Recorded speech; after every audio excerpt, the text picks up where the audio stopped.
guys, and welcome back to a new video. Following up on the ranked runs and the recent grind, one of the situations I kept running into over and over was evasive and panic buttons.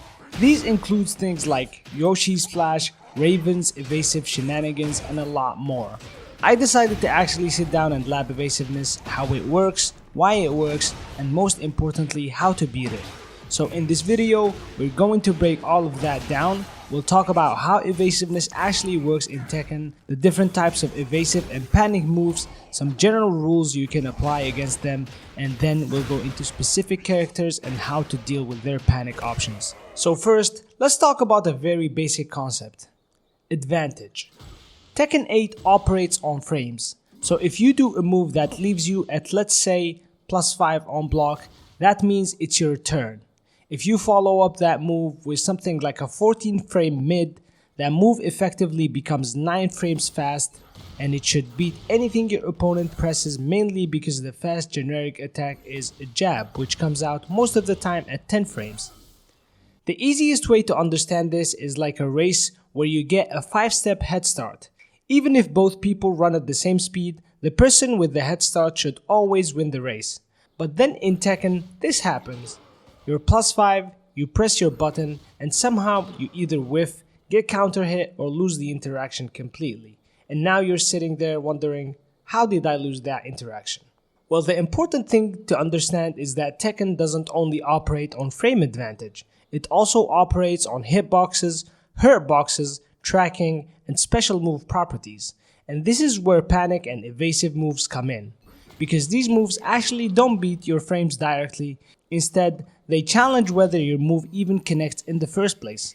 A huge reason for that is that their evasive properties become active very early into their startup animation, meaning the move makes the character move backwards, shift axis, lower their hurt box, or armor through your attack before your move even gets a chance to properly interact with them, completely bypassing the speed interaction itself. So even though you technically did the correct option according to frame data, your move never actually touched them. Now that you understand why evasiveness works the way it does, let's start by looking at the different types of evasiveness in Tekken and how they actually function.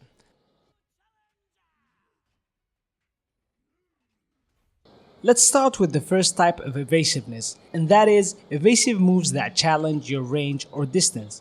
A great example of this is Feng's up back fun. Now on paper, this move is actually pretty slow at I-25 startup. So when people first look at the frame data, they wonder how this move is constantly beating their pressure or making their checks whiff.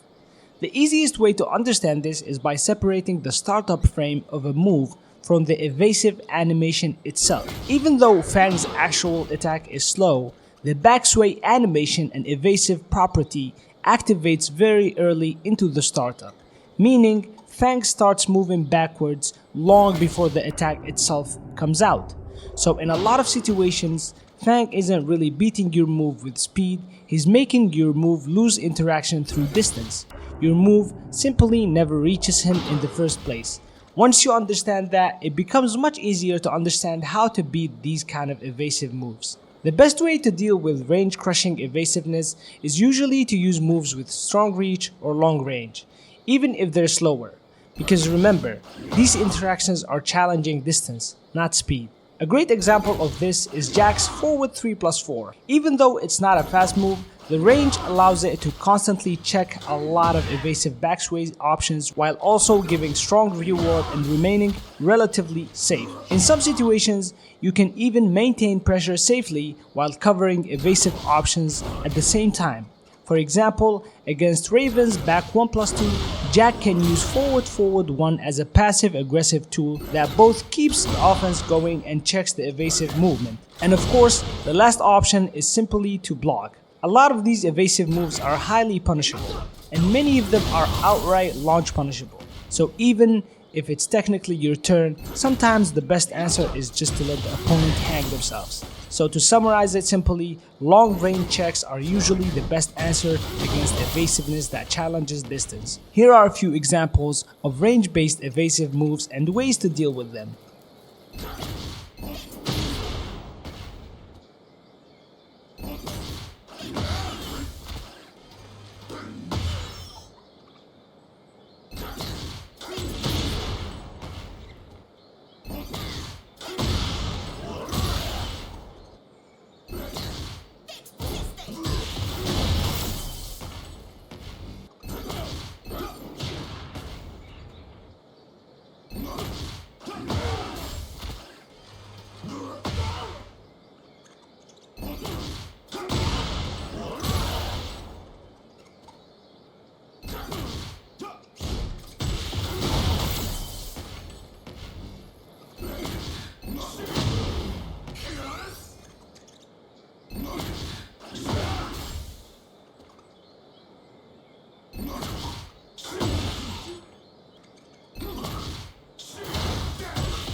Now let's move on into the second type of evasiveness, and that is evasive moves that challenge the tracking or linearity of your attacks. A great example of this is Paul's up back 1+2, which is honestly one of the most ridiculous evasive moves you'll ever run into in Tekken 8. The concept is still very similar to the previous type of evasiveness, because once again the evasive animation is separated from the actual attack itself. Even though the move has its own startup frame, Paul starts stepping to the left very early into the animation, which allows him to evade linear moves before the attack even properly comes out. So unlike range-based evasiveness, this type isn't challenging distance, it's challenging your moves, tracking, and alignment.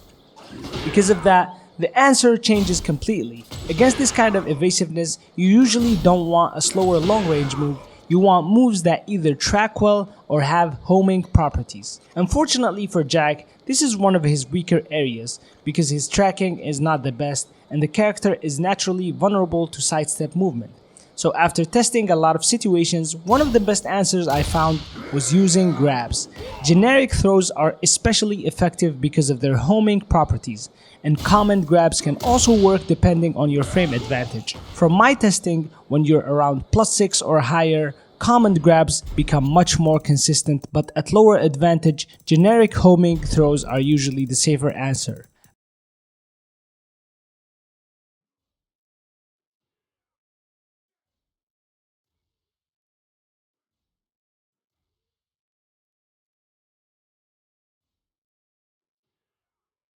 Another option, although a bit riskier, is using moves like Jack's 1+2 launcher or up back 1+2 power crush. Both of these options can be tracking based evasive movement while giving strong reward if the opponent commits. And of course, the final option is simply blocking. A lot of these moves are still punishable, although generally they're less punishable than range-based evasive moves, so the rewards from blocking usually won't be as massive. Still, forcing the opponent to take risk instead of constantly escaping pressure is already a win for you. So to summarize it simply, against evasiveness that challenges tracking or linearity, the best answers are usually homing moves, throws, or strong tracking options. Here are a few examples of tracking-based evasive moves and ways to deal with them.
Now there is another type of moves that challenges Tekken logic in a very similar way, although technically I wouldn't classify these as evasive moves even if they often achieve the exact same result, making you lose your turn even when you have advantage and usually making you lose your mind in the process, and that is parries.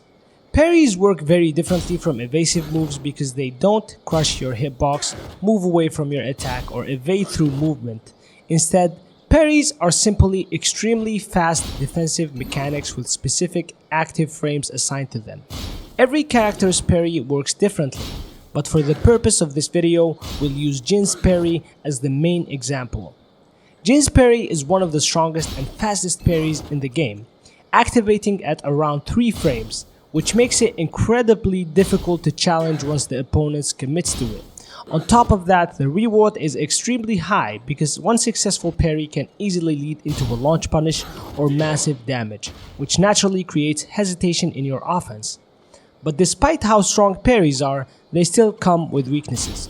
The first and biggest weakness is grabs. Throws completely bypass parries, so whether it's a generic throw or a common grab, both options are excellent ways to shut down opponents relying too heavily on parry timing.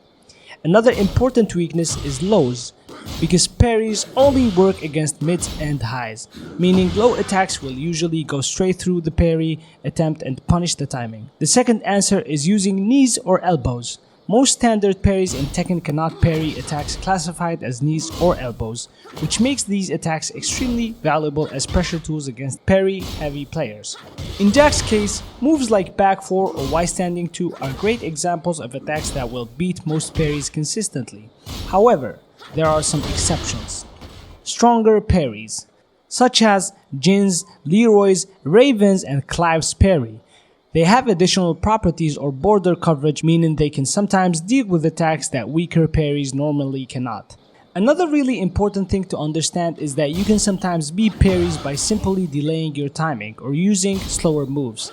Most parries only stay active for a very short window, usually around 2 to 3 frames, which means if your timing is slightly delayed, the parry can completely miss the interaction. For example, with Jack, using a slower move like forward 1 can sometimes destroy the opponent's parry timing because the move connects after the active parry window has already ended. Another strong answer against certain parries is using moves with armor, breaking, or special mid properties. Some parries and reversal systems interact differently with these type of attacks, which allows them to bypass or shut down the defensive mechanic entirely. In Jack's case, moves like Gamma Hold 2 with install active or Gamma Hold 3+4 without install are great examples of attacks that can challenge these defensive systems very effectively. And of course, the final option is simply blocking and punishing. In Tekken 8, many parries have noticeable recovery if they fail, which means a hard read can often lead to a launch punish and huge momentum swing in your favor. The tricky part about studying parries is that there isn't one universal rule for all of them, because every character has different startup speed, active frames, recovery, and limitations tied to their specific parry system. But generally speaking, grabs, lows, knees, elbows, delay timing, armor breaking attacks, and patient punishment are some of the strongest ways to challenge parry-heavy gameplay. Here are a few examples of parries being beaten by knees and elbows.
There is another category that I would consider special parries. These are moves that aren't pure parries by themselves, but instead attacks that have a built-in parry or reversal property integrated directly into the move. In other words, the move itself might look slow on paper, but the parry property activates very early into the startup animation, allowing the move to interrupt or reverse attacks before the actual strike even comes out. A great example of this is Jack's Gamma Hold Parry. Jack's Gamma Hold Parry activates at around 7 frames and can lead to different outcomes depending on the type of move that gets parried, making it a very strong defensive mechanic when used correctly. The important thing to understand is that even though these are special parries, the answers are still very similar to regular parries.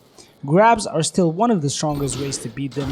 Lows are still extremely effective because many of these systems only interact with mids and highs, and delayed timing is still incredibly important because you can intentionally make the parry window miss entirely. Just like normal parries, these mechanics rely heavily on catching your timing. So once you start manipulating rhythm and timing instead of autopiloting pressure, these options become much less threatening. What makes special parries a little more complicated is that they vary heavily between characters. Some are punch parries that only works against hand attacks, some are kick parries that only work against leg-based attacks, and others have unique limitations or expanded properties depending on the character. But despite all of these variations, the overall answers remain mostly the same. Grabs, lows, delay timing, and understanding what the specific parry is actually designed to beat is your key answer to beating them. Here are a few characters that demonstrate different variations of special parries and how they function.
Now let's move on into the final category, and that is power crushes, heat activation, rage arts, and low crushing moves like hopkicks and orbitals. Even though these mechanics all function differently, they still follow the exact same overall concept we've been talking about throughout this video. They bypass standard frame interactions through special properties that activate very early into the animation. Let's start with power crushes. Most power crushes in Tekken 8 gain their armor property at around frame 7 regardless of the actual startup speed of the move itself. That means even if the move is technically slow on paper, the armor activates early enough to absorb your pressure and allow the opponent to steal their turn back. So once again, the interaction is no longer purely about speed. The opponent isn't necessarily beating your frames, they're using armor to ignore the interaction entirely. Because of that, the answers are very similar to the answers we discussed against parries. Grabs are extremely effective against power crushes, lows are very strong because armor usually doesn't protect against them, armor breaking or penetration attacks are excellent when your character has access to them. Another important thing to understand is the risk difference between mid and high power crushes. Most mid power crushes in the game are around -13 on block, which means they're punishable, and come with real risk attached to them. High power crushes on the other hand are usually much safer on block, but they are also riskier for the person using them because highs naturally allow ducking opportunities. In many situations, especially after fast jabs interactions, you actually have enough time to duck the high power crush and punish it heavily even if your jab initially connected. The last thing I want to talk about is hopkicks, orbitals, and low crushing attacks in general. These moves work similarly to other evasive mechanics because the crushing animation activates before the attack itself connects. In other words, the move jumps over your low attack before the hopkick or orbital even reaches you. But compared to some of the other evasive systems we talked about, these are usually much easier to deal with because they're far more committal. A lot of hopkicks can be floated with fast jabs, interrupted during startup, or heavily punished if the opponent becomes too predictable with them. In some situations, if the opponent keeps panic hopkicking repeatedly, you can even bait the attempt entirely and launch them for huge damage. And honestly, I think that covers most of the important concepts behind evasiveness and panic mechanics in Tekken. Once you stop looking at these interactions as broken frame data and start understanding the actual properties behind them, range manipulation, tracking evasion, crushing, armor, parries, and timing windows, the game becomes much easier to understand and adapt to. I hope you guys enjoyed the video. Let me know down in the comments what concepts or mechanics in Tekken 8 you still find difficult to understand, and I'll try to make more videos breaking them down in simple ways. If you have a friend that constantly struggles against panic buttons or evasive moves, make sure to share this video with them as well. And as always, thank you guys for watching. Don't forget to subscribe.